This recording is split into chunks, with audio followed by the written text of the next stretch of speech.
2024 के चुनाव में हरियाणा में बड़ी सियासी ताकत बनने का दावा कर रही आम आदमी पार्टी के लिए ये लक्ष्य हासिल करना इतना आसान भी नहीं है। 2024 के लक्ष्य को हासिल करने के लिए आम आदमी पार्टी में इसमें हरियाणा में 3 बड़े नेता वर्किंग कर रहे हैं, जिनमें प्रदेश अध्यक्ष सुशील गुप्ता है, जिसमें कैंपेन कमेटी के चेयरमैन अशोक तंवर हैं और उपाध्यक्ष अनुराग ढांडा हैं। तीनों ही नेताओं के लिए ये चुनाव बेहद महत्वपूर्ण साबित होने वाला है और तीनों ही नेता 2024 के चुनाव को लेकर सीएम पद की दौड़ में भी शामिल हैं।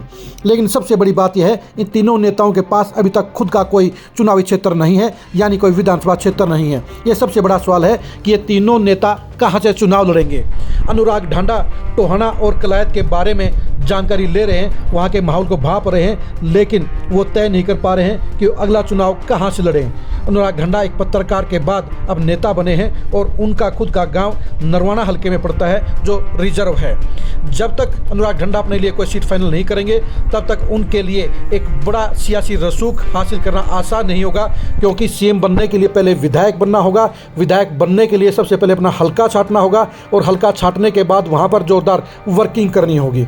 इस समय हरियाणा में आम आदमी पार्टी शुरुआती दौर में है और इस शुरुआती दौर के अंदर अभी तक अनुराग ढांडा इतनी बड़ी पोजीशन में नहीं पहुंचे हैं कि उनके बलबूते पर आम आदमी पार्टी हरियाणा में सरकार बना सके।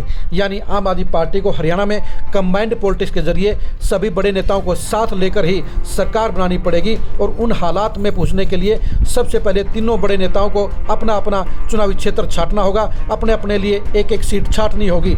लेकिन अनुराग ढांडा के लिए अभी तक ऐसी कोई सीट नज़र नहीं आई है जहाँ से वो आसानी से विधायक बन सकते हों। बड़ा नेता बनने के लिए अनुराग ढांडा को 2024 में विधायक बनना होगा, उसके बाद ही उनकी सीएम पद की दावेदारी मजबूत हो पाएगी।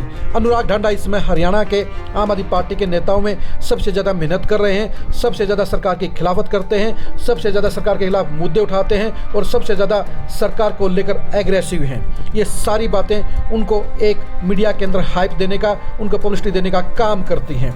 लेकिन ये सच्चाई है कि अभी तक अनुराग ढांडा के पास अपनी कोई सीट नहीं है जहाँ से वो विधायक बनने का दावा कर सकें, जहाँ से वो 2024 के चुनाव को लेकर अपनी एक सीट छाटने का काम कर सकें और वहाँ से विधायक बनने का सपना देख सकें, वहाँ से विधायकी का दावा ठोक सकें।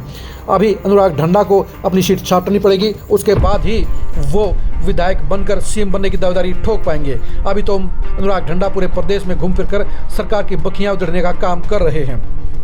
उसके बाद बारी आती है कहीं ना कहीं सुशील गुप्ता की। सुशील गुप्ता पिछले 4-5 साल से लगातार हरियाणा में आम आदमी पार्टी को खड़ा करने की कोशिश कर रहे हैं। वो राज्यसभा के सांसद हैं और वो 2024 में हरियाणा से विधायक बनना चाहते हैं। लेकिन सुशील गुप्ता के लिए भी दिक्कत यही है, कभी तो पानीपत की साइड देखते हैं, कभी गुड़गांव की तरफ देखते हैं, तो कभी जिंद के बारे में जायजा लेते हैं। सुशील गुप्ता के पास भी अपनी कोई विधानसभा की सीट नहीं है। यही वजह है कि उनके लिए भी विधायक बनना आसान नहीं है।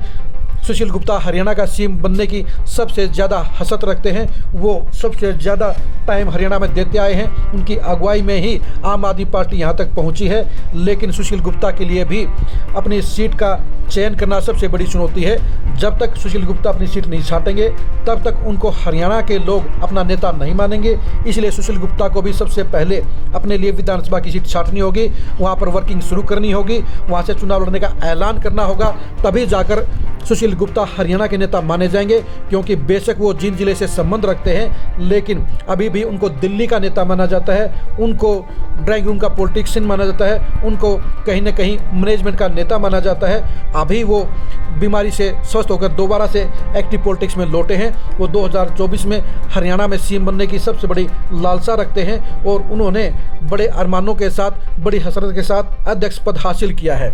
लेकिन सुशील गुप्ता को सीएम बनने के लिए सबसे पहले विधायक बनना होगा और विधायक बनने के लिए उनको भी अपने लिए एक सीट छाटनी पड़ेगी। अभी हरियाणा में ऐसी कोई सीट नहीं है जहाँ से सुशील गुप्ता आसानी से विधायक बन सकते हों। वैसे वोटरों की गिनती कई सीटों पर ज़्यादा है, लेकिन अभी तक इस बारे में सुशील गुप्ता फाइनल नहीं कर पाए हैं कि वो अपना कार्यक्षेत्र किस सीट को बनाएं, वो अगला चुनाव किस विधानसभा सीट से लड़ें। उनको ये भी डर लगता है कि कहीं ना कहीं अगर उन्होंने पहले सीट का ऐलान कर दिया तो उनके विरोधी वहाँ पे बढ़ सकते हैं। लेकिन गुप्ता साहब, आपको ये फैसला तो आज या कल में करना ही पड़ेगा, क्योंकि अगर आप पहले फैसला कर लेंगे तो उसके हिसाब से अपनी वर्किंग उस विधानसभा सीट पर बेटर कर पाएंगे और वहाँ से चुनाव लड़कर विधायक बनने की कोशिश जरूर कर पाएंगे। इसलिए सबसे बड़ा सवाल ये है कि सुशील गुप्ता विधायकी का चुनाव कहाँ से लड़ेंगे। तीसरे बड़े सिपहसालार हैं अशोक तंवर। हरियाणा कांग्रेस के अध्यक्ष रहे, हरियाणा से लोकसभा के सांसद रहे।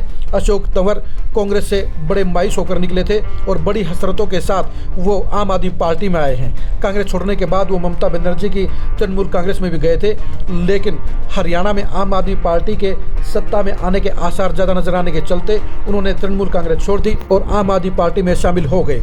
अशोक तंवर भी अभी तक अपने लिए विधानसभा की कोई सीट नहीं छाट पाए हैं। वो इस बारे में सस्पेंस में है कि वो क्या सिरसा लोकसभा की कालांवाली या रतिया सीट से चुनाव लड़ें या वो करनाल जिले की नीलोखड़ी जैसी सीट का चयन करें। उनके लिए भी सीट का सिलेक्शन आसान नहीं होगा, क्योंकि हरियाणा में अभी भी बेशक से अशोक तंवर का नाम बड़ा है, लेकिन विधानसभा चुनाव लड़ने को लेकर अभी तक वो क्लियर नहीं कर पाए हैं कि किस सीट को अपने लिए फाइनल करें और कहां से चुनाव लड़ने का फैसला करें। जब तक अशोक तंवर भी अपनी सीट को फाइनल नहीं करेंगे, तब तक उनके लिए भी सीएम पद की दावेदारी हल्की रहेगी। उनको चुनाव जीतने के लिए सीट चाहिएगी और सीट का फाइनल करना उनके लिए सबसे बड़ी चुनौती रहेगी। अब देखने की बात यह है कि आम आदमी पार्टी के तीनों नेता अपनी सीटों को लेकर क्या फैसला करते हैं। अनुराग ढांडा, सुशील गुप्ता और अशोक तंवर की फ्यूचर पॉलिटिक्स को जानने के लिए आप खरी खरी न्यूज़ के साथ बने रहिए। इन तीनों ही नेताओं की संभावित सीटों के बारे में जानने के लिए भी आप खरी खरी न्यूज़ के साथ बने रहिए। आप हमारे फेसबुक पेज को फॉलो कीजिए, आप हमारे यूट्यूब चैनल को सब्सक्राइब कीजिए। नमस्कार।